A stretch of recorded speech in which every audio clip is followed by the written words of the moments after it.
الحمد لله نحمده ونستعينه ونستغفره ونؤمن به ونتوكل عليه ونعوذ بالله من شرور أنفسنا ومن سيئات أعمالنا من يهده الله فلا مضل له ومن يضلله فلا هادي له ونشهد أن لا إله إلا الله وحده لا شريك له ونشهد أن سيدنا وسندنا ومولانا محمدا عبده ورسوله أما بعد فأعوذ بالله من الشيطان الرجيم بسم الله الرحمن الرحيم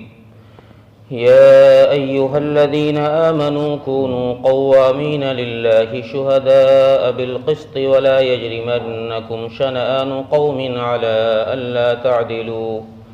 اعدلوا هو أقرب للتقوى واتقوا الله إن الله خبير بما تعملون قال النبي صلى الله عليه وسلم اکبر الکبائر شہادۃ الزور او کما قال علیہ الصلاۃ والسلام۔ واجب الاحترام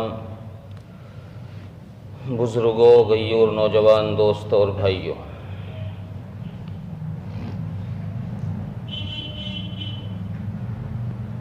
اسلام نے انسانوں کو زندگی جینے کا جو شعور دیا ہے، جو طریقہ دیا ہے، وہ کسی مذہب نے نہیں دیا۔ انسان دنیا کی زندگی گزارتا ہے، اس کی دنیا کی زندگی گزارنے کو بھی اللہ تبارک و تعالیٰ نے اس کے لیے باعث اجر بنا دیا ہے، باعث ثواب بنا دیا ہے، لیکن شرط ایک لگا دی ہے کہ دنیا کی زندگی گزارنے کا طریقہ وہ نبی اکرم صلی اللہ علیہ وسلم کے طریقے کے مطابق ہو۔ شریعت نہ دنیا کمانے سے روکتی ہے، شریعت نہ تجارت کرنے سے روکتی ہے، نہ ملازمت کرنے سے روکتی ہے، صرف ایک بات کہتی ہے کہ تم جو بھی عمل کرو اس عمل کو یہ دیکھو کہ یہ عمل شریعت کے مطابق ہے کہ نہیں۔ اگر عمل شریعت کے مطابق ہے تو باعث اجر ہے، باعث ثواب ہے، اور اگر شریعت کے مطابق عمل نہیں ہے تو یہ وبال ہے۔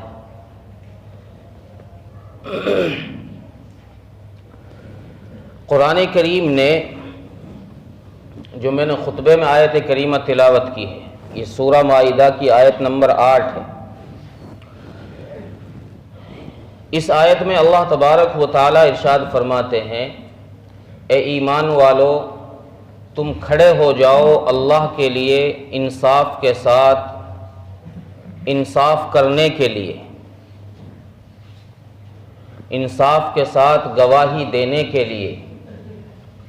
اور آگے فرمایا اللہ نے، وَلَا يَجْرِمَنَّكُمْ شَنَآنُ قَوْمٍ عَلَىٰ أَلَّا تَعْدِلُوا، کہ تم کو کسی کا خوف، کسی کا ڈر اس بات سے نہ روکے کہ تم انصاف کرو، کسی کے ڈر کی وجہ سے انصاف کو نہیں چھوڑنا۔ اعدلوا، انصاف کرو، کیوں؟ هو اقرب للتقوی، یہ تقوی کے زیادہ قریب ہے، یہ اللہ کے ڈر کے زیادہ قریب ہے۔ اسی جیسی آیت سورہ نساء کے اندر اللہ تبارک و تعالیٰ نے بیان فرمائی، ذرا سا حروف کا تبدل کیا ہے، آگے پیچھے کیا ہے۔ اس آیت میں تو اللہ تبارک و تعالیٰ نے فرمایا، یا ایھا الذین آمنوا کونوا قوامین للہ شہداء بالقسط، اور سورہ نساء میں اللہ فرما رہے ہیں، یا ایھا الذین آمنوا بالقسط شہداء للہ۔ وہاں بالقسط کو پہلے لے کر آئے ہیں، للہ کو بعد میں لائے ہیں، یہاں اللہ کو پہلے لائے ہیں، بالقسط کو بعد میں۔ اس کی وجہ ایک لطیف نقطہ تفسیر بحر محیط کے اندر یہ لکھا ہے کہ انسان ظلم اور ناانصافی پر دو وجہوں سے آتا ہے. دو سبب ہیں انسان کے لیے عادتاً جن کی وجہ سے انسان ظلم کرنے پر اتر آتا ہے اور ناانصافی پر اتر آتا ہے. ان میں پہلا سبب ہے جس کو سورہ نساء کے اندر بیان فرمایا. اس لیے وہاں انصاف کے فوراً بعد اللہ فرما رہے ہیں وَلَوْ عَلَىٰ أَنفُسِكُمْ أَوِ الْوَالِدَيْنِ وَالْأَقْرَبِينَ کہ پہلا سبب یہ ہے کہ تم کسی کے ساتھ ناانصافی کرو یا ظلم کرو اس وجہ سے کہ وہ تمہارے نفس کو اچھا نہیں لگتا، تم کو وہ پسند نہیں آتا، یا تم اپنے نفس کی وجہ سے تم اس سے ناانصافی کرنے لگ جاؤ کہ یہ تو بات میرے خلاف پڑ جائے گی اگر میں نے صحیح بات کہہ دی، یا میرے کسی رشتہ دار کے معاملہ آ گیا کسی رشتہ داری کا، اس رشتہ دار کی وجہ سے تم ناانصافی کرنے لگ جاؤ. پہلا سبب تو قرآن نے یہ بیان فرمایا. دوسرا سبب یہ بیان فرمایا جس کو سورہ مائدہ کے اندر بیان فرمایا وَلَا يَجْرِمَنَّكُمْ شَنَآنُ قَوْمٍ عَلَىٰ أَلَّا تَعْدِلُوا کہ کسی کی دشمنی کی وجہ سے تم ناانصافی کرنے پر آ جاؤ. کسی سے تمہاری الرجی ہے، دشمنی ہے، عداوت ہے، اس عداوت کی وجہ سے تم ناانصافی پر اتر آؤ، یہ بات صحیح نہیں ہے، قرآن نے اس سے روکا ہے. قرآن نے حکم یہ دیا ہے کہ چاہے تمہارا کوئی رشتہ دار سامنے ہو یا تمہارا دشمن سامنے ہو، تمہیں ہر حال میں انصاف کرنا ہے، ہر حال میں تمہیں انصاف کا معاملہ کرنا ہے، سچی گواہی دینی ہے. آج دنیا میں سچے گواہوں کا فقدان ہے. اس کی ایک بڑی وجہ یہ ہے کہ ایک تو گواہ اس بات سے ڈرتے ہیں کہ روزانہ کے چکر کاٹنے پڑتے ہیں، عدالتوں کے، کچہریوں کے، پولیس تھانوں کے روزانہ چکر کاٹنے پڑتے ہیں، اس لیے سچے گواہ اس معاملے سے اپنے آپ کو پیچھے ہٹا لیتے ہیں کہ کیوں چکر میں پڑنا، خامہ کا اپنا بھی وقت کا بھی نقصان ہوگا، کاروبار کا بھی نقصان ہوگا، خامہ کا الجھنوں میں پڑ جانا. اس لیے گواہ پیچھے ہٹ جاتے ہیں. یہی وجہ ہے کہ مقدمات کے اندر عدالتوں میں جو گواہ پیش کیے جاتے ہیں وہ اکثر و بیشتر مقدمات میں وہ گواہ ہوتے ہیں جو اس موقع پر وہاں ہوتے ہی نہیں، جن کو کرائے پر لایا جاتا ہے. اس لیے فیصلے بھی ناانصافی پر ہوتے ہیں، اور جو اصل گواہ ہیں وہ گواہ پیچھے کھنچ جاتے ہیں صرف وقت کے ضائع ہونے کی وجہ سے، چکر کاٹنے کی وجہ سے. یہ بھی صحیح نہیں ہے. قرآن کریم نے گواہی کے معاملے کے اندر بڑے صاف لفظوں میں سورہ بقرہ میں یہ ارشاد فرمایا وَلَا يَأْبَ الشُّهَدَاءُ إِذَا مَا دُعُوا کہ جب تمہیں شہادت کے لیے بلایا جائے تو تم پیچھے مت ہٹو، اپنے آپ کو چھپاؤ نہیں، آگے آؤ، سامنے آؤ، سامنے آ کر بتاؤ کہ معاملہ یہ ہے، ہم اس بات کے گواہ ہیں، ہم اس بات کے شاہد ہیں، تم سامنے آ کر گواہی دو. وَلَا تَكْتُمُوا الشَّهَادَةَ وَمَنْ يَكْتُمْهَا فَإِنَّهُ آثِمٌ قَلْبُهُ اور جس شخص نے سچی گواہی کو چھپایا اس کا دل گنہگار. یہ کالے دل کا آدمی ہے، اس کے دل کے اندر سیاہی بھری ہوئی ہے، اس کا دل گنہگار ہے جو سچی گواہی کو چھپا رہا ہے. تو قرآن کریم کی اس آیت کے اندر اللہ تبارک و تعالیٰ نے دو باتیں ارشاد فرمائی،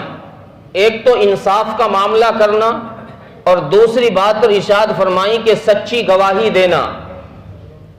یہ دونوں باتیں وہ ہیں اگر معاشرے کے اندر ان دونوں باتوں کا وجود ہو جائے، یہ دونوں باتیں عام ہو جائیں تو معاشرے کے اندر سے برائیاں دور بھاگ جائیں،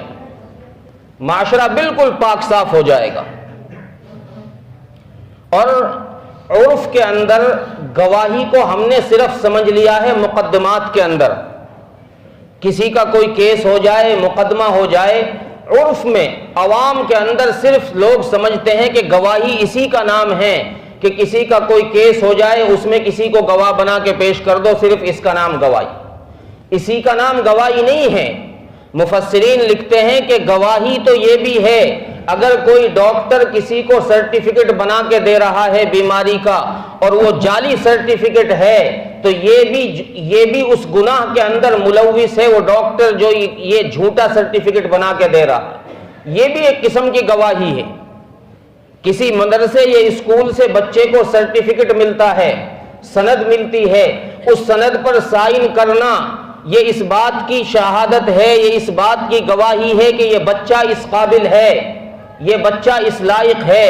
اگر اس بچے میں وہ کمال نہیں ہے تو اس شہادت پر، اس سرٹیفکیٹ پر سائن کرنے والے اساتذہ بھی گنہگار ہو. اور شہادت کا معاملہ آج کے دور میں چونکہ ہمارے یہاں الیکشن کا معاملہ بھی بالکل سر پر ہے، الیکشن کا معاملہ بھی بالکل سر پر ہے. اسی آیت کے تحت میں جو میں نے خطبے میں سورہ مائدہ کی آیت پڑھی ہے، آیت نمبر 8، حضرت مفتی شفیع صاحب رحمۃ اللہ علیہ معارف القرآن کے اندر اسی آیت کے تحت میں لکھتے ہیں کہ ووٹ کا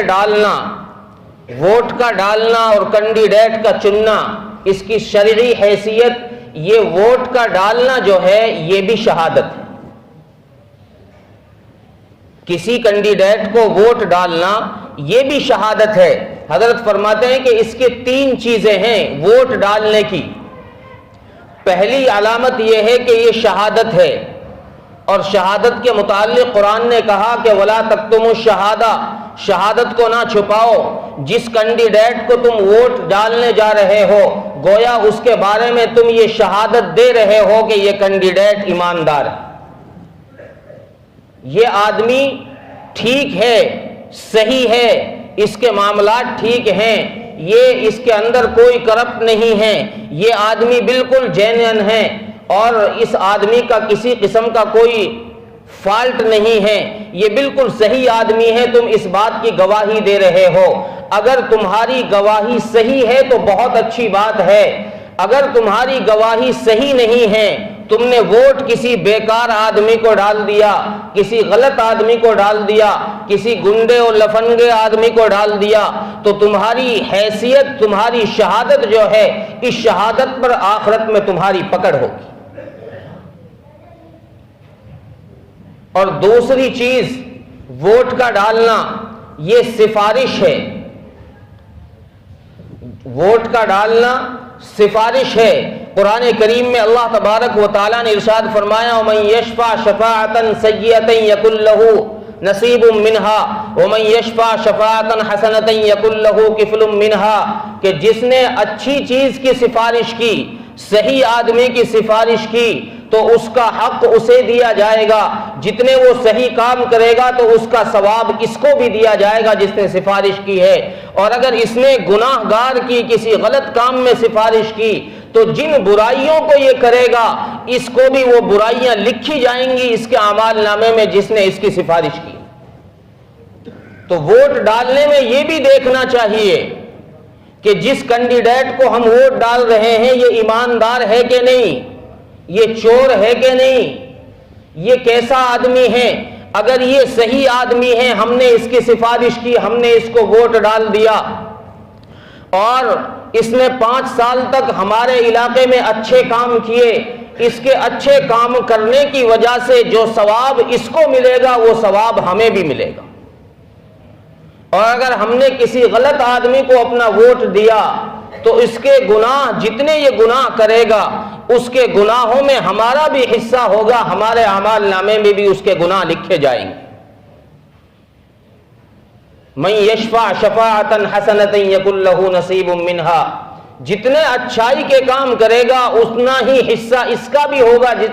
جس نے اس کی سفارش کی ہے، جس نے اس کے لیے ووٹ دیا. اور ایک تیسری چیز ووٹ کی شرعی حیثیت میں ایک تیسری چیز ہے کہ ووٹ ڈالنا یہ وکیل بنانا ہے.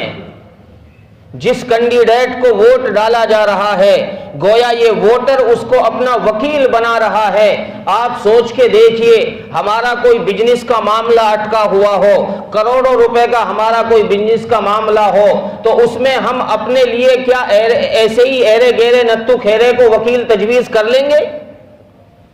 چونکہ ہمیں پتا ہے کہ اگر ہمارا وکیل دلیل سے ہار گیا تو نقصان وکیل کا نہیں ہمارا ہوگا. وکیل کا نقصان ہمارا نقصان ہے، اس لیے ہم اپنے معاملے میں، ہم اپنے کسی مقدمے کے اندر ایسا وکیل تجویز کرتے ہیں کہ جس کے بارے میں یہ مشہور ہو کہ یہ مقدمہ جتا دے گا۔ اسی طریقے سے کینڈیڈیٹ کو ووٹ ڈالنا، یہ وکیل بنانا ہے، اپنا نمائندہ بنانا ہے کہ ہم اسمبلی میں اس کو بھیج رہے ہیں اپنا نمائندہ بنا کر کے۔ اب وہاں جا کر وہ جو زبان بولے گا، اگر اچھی زبان بولے گا، اچھے جائز چیزوں کو وہاں رکھے گا، جائز مانگے وہاں رکھے گا، تو ان مانگوں کے اندر ہمارا بھی حصہ ہوگا، ہمارے اعمال نامے میں بھی وہ چیز لکھی جائے گی۔ اور اگر یہ وہاں جا کر کوئی زہر اگلے گا، وہاں جا کر کوئی برائی بیان کرے گا، تو پھر اس میں ہمارا بھی حصہ ہوگا۔ اس چیز کو بڑے دھیان اور توجہ سے دیکھنا چاہیے۔ ہم سوچتے ہیں کہ نہیں جی ہار جیت کا معاملہ ہے، ہار جیت کا معاملہ نہیں ہے، ووٹ ڈالنا یہ ہر مسلمان کے ذمے واجب ہے، یہ صرف ہار جیت تک کا معاملہ نہیں ہے۔ علماء فرماتے ہیں کہ یہ تو آدمی کی جنت اور جہنم کا معاملہ ہے، اگر چاہے تو جنت کو سپورٹ کرے، چاہے تو جہنم کو سپورٹ کرے۔ اگر کسی اچھے آدمی کو ووٹ ڈال رہا ہے تو جنت کا حقدار بن جائے گا، کسی غلط آدمی کو ووٹ ڈال رہا ہے تو جہنم کا حقدار بن جائے گا۔ اور بعض علماء فرماتے ہیں کہ ووٹ کی ایک چوتھی حیثیت بھی ہے، ووٹ کی چوتھی حیثیت ہے امانت کی، کہ یہ ہمارے پاس ووٹ ایک امانت ہے، اور ہم امانت کی اسی آدمی کو ڈالیں جو ہمیں لگتا ہو کہ یہ واقعی امین ہے، یہ امانت کا صحیح حق ادا کرے گا۔ چونکہ امانت یہ آدمی کے اوپر ایک بہت بڑی ذمہ داری ہے، امانت کا صحیح ادا کرنا۔ قرآن کریم میں اللہ تبارک و تعالی حکم دیتے ہیں، ان اللہ یأمر بالعدل، ان اللہ یأمرکم ان تؤدوا الامانات،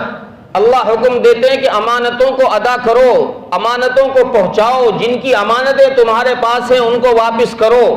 امانتوں کے ادا کرنے کا حکم خود قرآن دیتا ہے، تو ووٹ بھی ایک امانت ہے، اس کا حکم بھی قرآن ہمیں یہ دیتا ہے کہ ایسے آدمی کو ووٹ دیا جائے کہ جو آدمی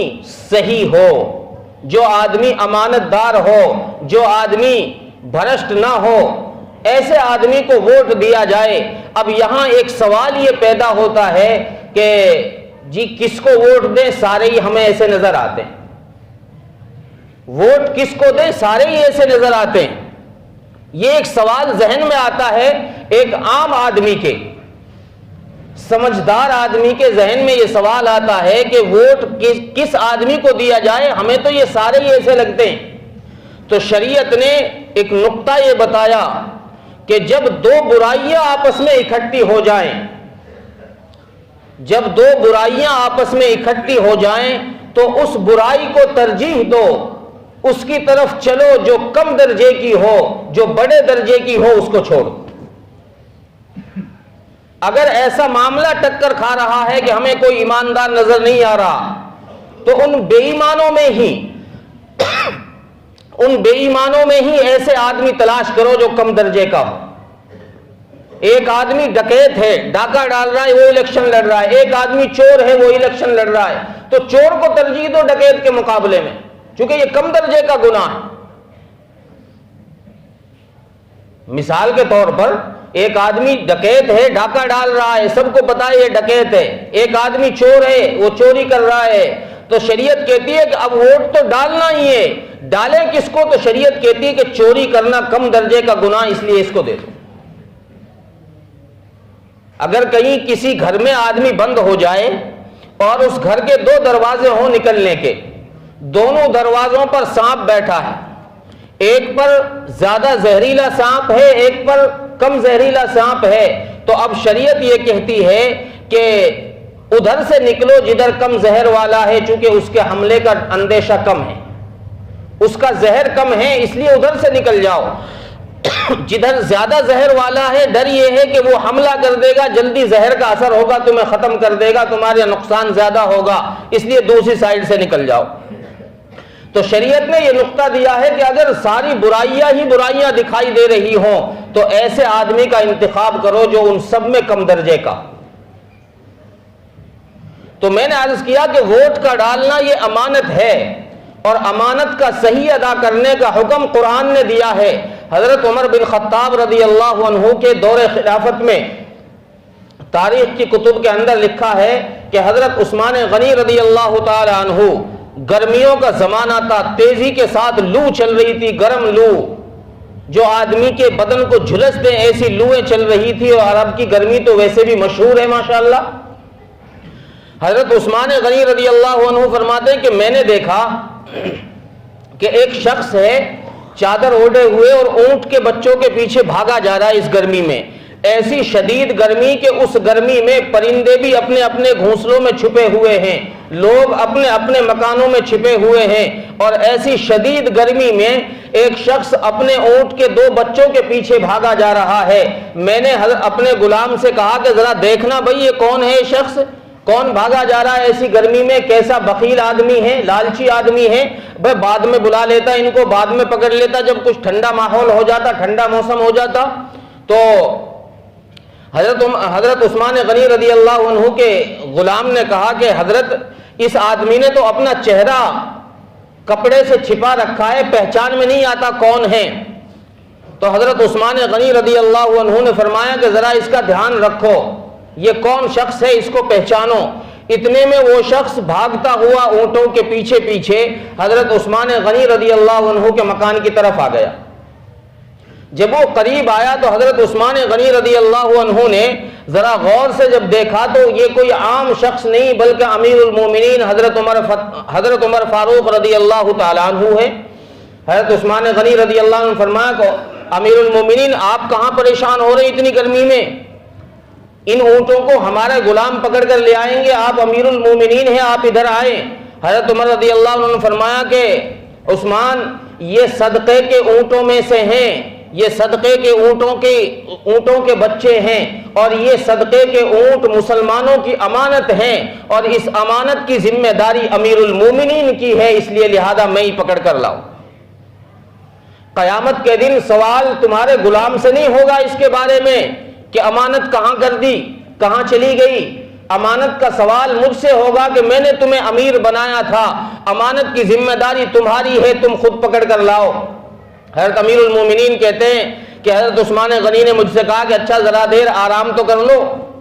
مکان میں اندر آ جاؤ، میں آپ کو ٹھنڈا پانی پلا دوں، ذرا سکون لے لو، ٹھنڈا سانس لے لو، گرمی میں پریشان ہو آپ۔ حضرت عمر فاروق رضی اللہ عنہ نے فرمایا کہ پھر یہ امانت اگر غائب ہو گئی تو اس کے سوال کا جواب کون دے گا، تم اپنا ٹھنڈا پانی اپنے پاس رکھو، مجھے پہلے اپنے اونٹ پکڑنے دو، اس کے بعد میں دیکھوں گا کیا کرنا۔ تو یہ امانت ہے، اس کا اتنا خیال رکھنا چاہیے۔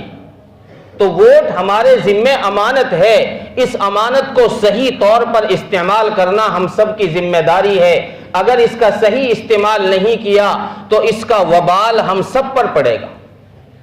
کسی ایک آدمی پر نہیں ہوگا،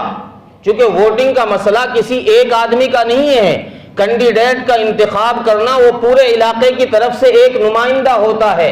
تو پورے علاقے کی ذمہ داری ایک ایک ووٹر کے اوپر ہے۔ اگر اس نے صحیح ووٹ ڈال کر صحیح آدمی کا انتخاب کیا ہے تو یہ آدمی بچ جائے گا، اور اگر اس نے اپنا ووٹ یوں ہی بیجا استعمال کر دیا، کسی غلط آدمی کو کر دیا، اور پھر اس نے جو گناہ کے کام کیے، غلط کام کیے، تو ان سب میں اس کا حصہ رہے گا، وہ سارے گناہ کے کام اس کے ذمے بھی رہیں گے۔ اس لیے اپنی آخرت کو دھیان میں رکھتے ہوئے، اپنے دین کو دھیان میں رکھتے ہوئے، شریعت نے ہمیں لاوارث نہیں چھوڑا، شریعت نے ہمیں لاوارث نہیں چھوڑا، شریعت نے ہمیں ہر چیز سکھائی ہے، کہاں کیا کرنا ہے، کس معاملے میں کیا معاملہ کرنا ہے، کہاں کس سے کیسے بات کرنی ہے، کیسے چلنا ہے، شریعت نے ساری چیزیں انسان کو بتائی ہیں۔ اگر جیسے میں نے شروع میں عرض کیا، اگر ہم اپنی دنیا کی زندگی کو شریعت کے مطابق گزاریں گے تو یہ دنیا کی زندگی بھی باعث ثواب بن جائے گی، اور اگر ہماری یہ زندگی شریعت کے خلاف گئی، شریعت سے ہٹ کر ہم نے دنیا کی زندگی کو گزارا تو ہماری یہ دنیا کی زندگی ہمارے لیے باعث وبال اور پکڑ کا ذریعہ بن جائے گی۔ اللہ تبارک و تعالی عمل کی توفیق عطا فرمائے۔ وآخر دعوانا ان الحمد للہ رب العالمین۔